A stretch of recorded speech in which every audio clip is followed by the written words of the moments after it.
Guys, here we go. Chapter 20, The Beast's Feast. The beast locked us in the room and left without a word. Goldie scrambled to the door and pounded. Please, she cried, I'll never see Mummy again. I'll never be loved. She rattled the door handle, then slid down to the floor and lay in a puddle of tears. I sat next to Goldie, too shocked to cry. A memory flashed through my head for the last time I'd been imprisoned in a castle with Rump. It had been his own magical mess that had brought us here. This time I had no one to blame but myself, and it was up to me to get us out. I took stock of the room. It was not a cell or a cage, but a very decent bedroom with 2 beds. The bedspreads were embroidered with roses, red on one, yellow on the other, as though the beast had known ahead of time that Goldie and I were coming, or the castle had. I went to the window and searched the castle grounds for any sign of Wolf. Did he escape? Could I escape?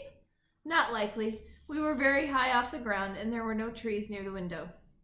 A clock ticked on the wall. It was in the shape of a rose, a red one. The red petals splayed evenly outward with thorny stems and leaves in places of the hands. The clock tick-tocked 1,000 times. When the longer stem reached the top of the hour, a little door opened and a bird emerged and chirped as though delivering a message, but nothing happened.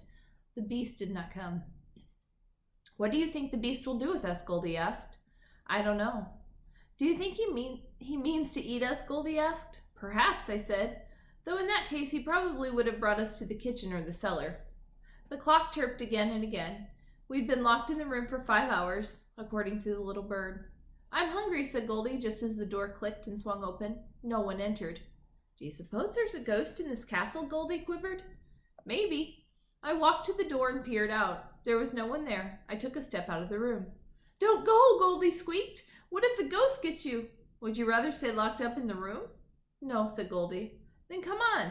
Remember how the castle gate let us in? Maybe the castle will let us out. Maybe it's on our side.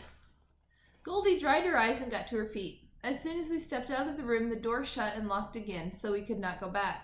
Somehow it felt more disconcerting to be locked out than in. To our right, there was a solid stone wall. There was only one way for us to turn, and that was left. We walked down the corridor. As we did, the sconces on the wall lit up their candles all on their own. Definitely ghosts, said Goldie, clinging to me so tightly her nails left half-moons in my skin. Not ghosts, I said. Magic. It's an enchanted castle, remember? And I had to admit it was good magic, or at least skilled magic. Even the gargoyles, though terrifying, were impressive. Only a very powerful witch or magician could have performed such spells and enchantments. Was it the beast who had cast them? The corridor ended at the large staircase leading down to the foyer and main doors. There was no sign of the beast. No sentries or servants stood guard. Goldie and I looked at each other, then raced down the stairs, ran to the door and turned the knob. We pulled and pushed, but it was locked and would not budge. I suppose the castle isn't really on our side, said Goldie. It made my chest pinch to see Goldie so forlorn. She was like a butterfly without its wings. We'll find another way out, I said, trying to sound cheerful and not at all worried. And while we're looking, we can explore the castle. Not everyone gets to see inside a castle, especially an enchanted one. Goldie brightened a little. True, I've always wanted to live in a castle, though as a princess, not the prisoner of a beast. Picky, I chided. A door to our right opened up with a creak that almost sounded like an invitation to come inside. We entered an enormous sitting room with lots of cushioned chairs and intricately carved tables. On the tables sat vases filled with withered roses. You'd think the beast would at least bring in fresh flowers, said Goldie. He certainly has enough. Red, a voice squawked. I turned around to find a very colorful bird inside a golden cage. I'd never seen a bird like this. She was green with blue-tipped wings and spoke much like a regular person would speak. Red, she squawked over and over. She knows your name, said Goldie. Goldie! Galloping grasshoppers. She knows my name too. I wonder if she can tell us how to escape. Please, pretty bird, can you tell us how to get out of this castle? Trapped, the bird said. Red, Goldie, trapped. That's not very helpful, said Goldie. On the west side of the room was a large stained glass window with a picture of a beautiful woman. Dark, soft curls framed her face. She wore a blue gown with a silver crown, with a sapphire at the center of her forehead. The late afternoon sun poured through the panes, spilling colored light on the dusty floor of the castle. There was something strange about the woman in the window, as though she were somehow enchanted too. Her eyes were too lifelike, her gown seemed softer than glass should look, and the sapphire sparkled like a real stone rather than colored glass. I wondered who she could be. I walked around gazing at the odd little figurines, instruments, and curious boxes, but I was careful not to touch anything. I could feel the magic coursing through the walls. It tingled in my fingers, buzzed in my ears, and made my hair stand on end. There were dozens of enchantments and spells in this room alone, all woven together, and tugging at just one string might unravel a tapestry of chaos. Red, look at this! Goldie pointed at a peacock feather quill that was writing all on its own. It dipped itself in an ink pot and wrote in elegant calligraphy on cream-colored paper atop a small desk. Supper is served in the dining hall. Your master awaits. Goldie reached out for the quill. Goldie, don't touch it! Too late. She balled her fist around the quill and began scribbling on a page. Are you a ghost? She spoke aloud as she wrote. Can you help us escape? Ouch! The pen had wrenched itself free of Goldie's grasp and poked her hand.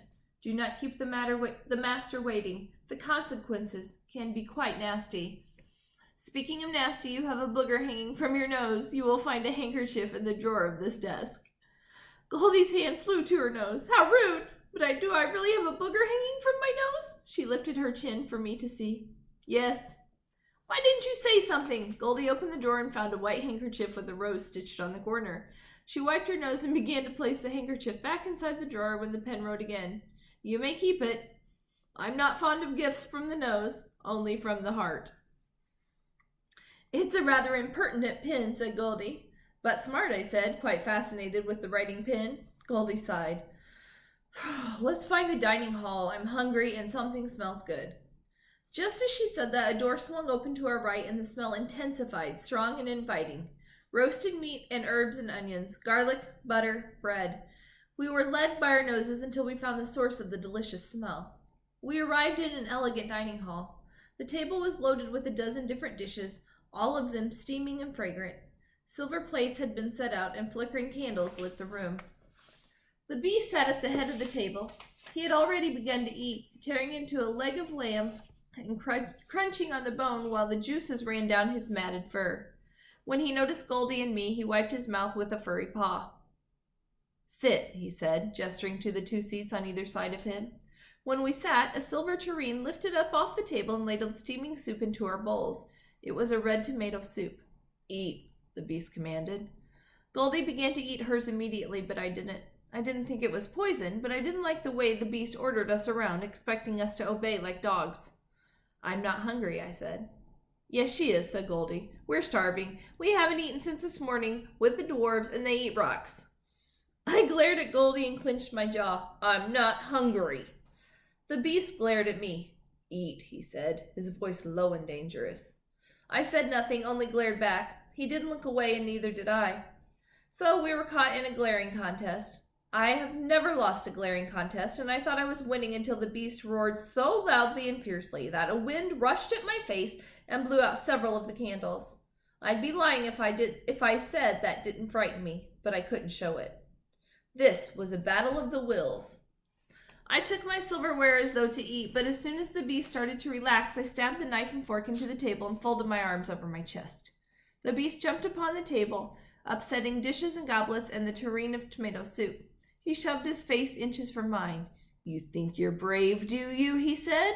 But only those with the deepest fears come from my roses, so perhaps you're not so brave after all. I flinched involuntarily. Goldie had frozen, her face splattered with tomato soup, and her spoon perched on the tip of her tongue. The beast clambered down from the table, crushing a pie and demolishing a loaf of bread. A tense silence filled the room. The beast went back to attacking his food while glaring at me. After a while, Goldie chirped up with her usual chatter. This food is delicious, she said. Did you make it? No. Then you must have a wonderful cook, said Goldie. No. Your mummy? No. Your wife, then? The beast choked on a bone. No, my castle provides everything I need. Oh, how wonderful. Could your castle by chance make golden apple tarts? My mummy makes the most wonderful golden apple tarts. I doubt even a magic castle could make them better. The beast scratched at his furry chin, clearly unsure what to make of Goldie. What's your name? Goldie asked. You never did tell us.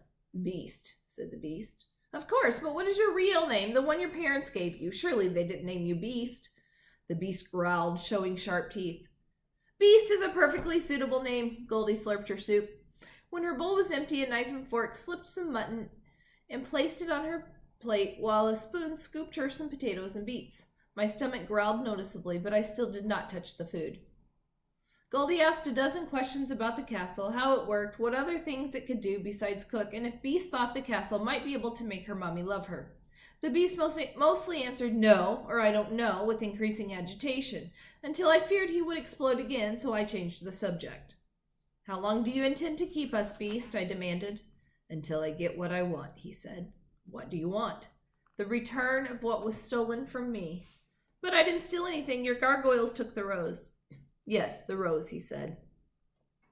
You wish to bring one to your granny, the witch of the woods, you said? And if she is truly a witch, wouldn't she know of such magic herself? Yes, I said, but she's too ill to perform such powerful magic. And you, her granddaughter, cannot perform such magic? Did she not teach you? I felt my face heat up. She hasn't taught me everything. Red's very afraid of magic, Goldie said with her mouth full of bread. She nearly killed her granny. Beast's ears twitched. Nearly killed your granny? How charming. He tore off a final strip of meat and tossed the bone aside. A pitcher poured wine into his goblet, and he guzzled it down. What will you do with us? I asked. Make you my servants, of course. Your servants, I said. What for? You just told us your castle takes care of all your needs. The beast casually observed one of his claws. An enchanted castle takes all the fun out of being in charge. I miss giving orders and having them grudgingly obeyed.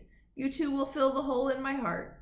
He rose from the table, brushed some breadcrumbs off his fur, then brushed all the scraps from the table onto the floor. Now clean up this mess. With a swirl of his cloak, he strode out into the dining hall. The door shut behind him. Goldie and I sat still, trying to make sense of the bizarre moment. At least he's not going to eat us, said Goldie. My stomach screamed. With the beast gone, it didn't seem beneath me to eat something. I reached for my spoon, but it slid out of my fingers. I tried to lift my bowl to drink from it, but it jerked and splashed soup on my face. Ugh! I growled and clawed for any food within my reach, but it all jumped and slid away from me. The knife and fork crossed themselves in front of the mutton. I guess supper is over, said Goldie. I think we're supposed to clean up. That beast can't make me do anything. I huffed to the door and turned the knob, but it didn't open. I marched to the door on the other side of the room, but it wouldn't budge either. It wasn't until Goldie started stacking dishes on a tray that a door clicked and swung ajar. The door led us to the kitchen, which was piled high with pots and pans waiting to be washed. Oh, it's not so bad, Goldie pushed up her sleeves. We can get this done quick as pixies if we work together. But washing dishes in an enchanted castle was not as easy as Goldie had predicted. When we started to wash them, the dishes wrenched themselves out of our hands and smashed against the walls and ceiling, spraying shards of china all over. We tried again with the same result. I think they're ticklish, said Goldie. They were definitely something. We had to wash them only in a circular motion with just the right amount of pressure, otherwise they went mad and we had even more of a mess to clean. But the worst was washing the pots and the kettles. I accidentally scrubbed too hard on a big black kettle, the kind of which Granny could brew a potion, and it turned itself over on my head, drenching me with dirty dishwater. Goldie burst into giggles. My only consolation was that she slipped up with her own pot and got the same treatment.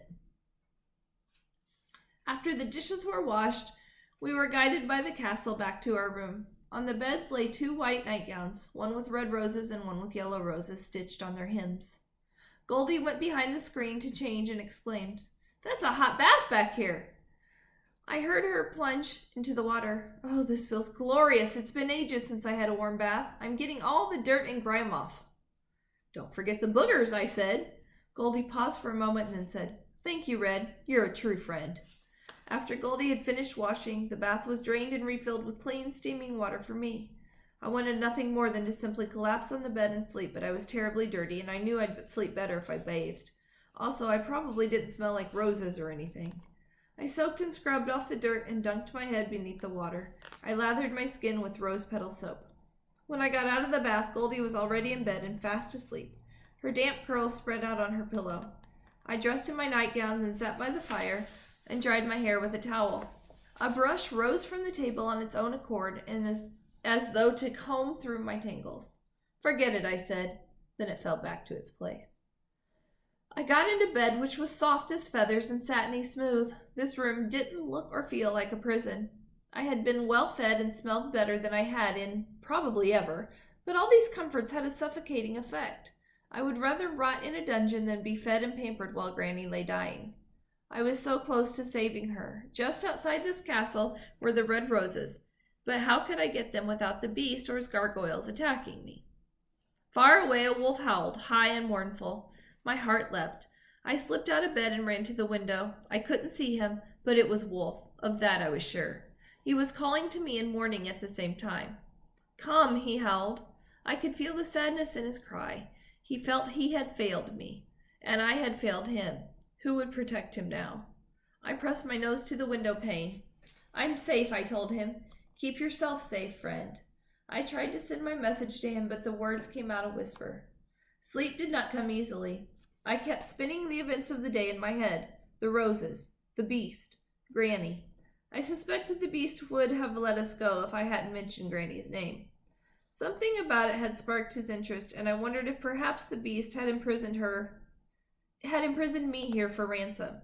He said he wanted something that could be taken from him. What could it be? Whatever it was, it seemed he needed magical help to get it back. Granny's help. Stay tuned.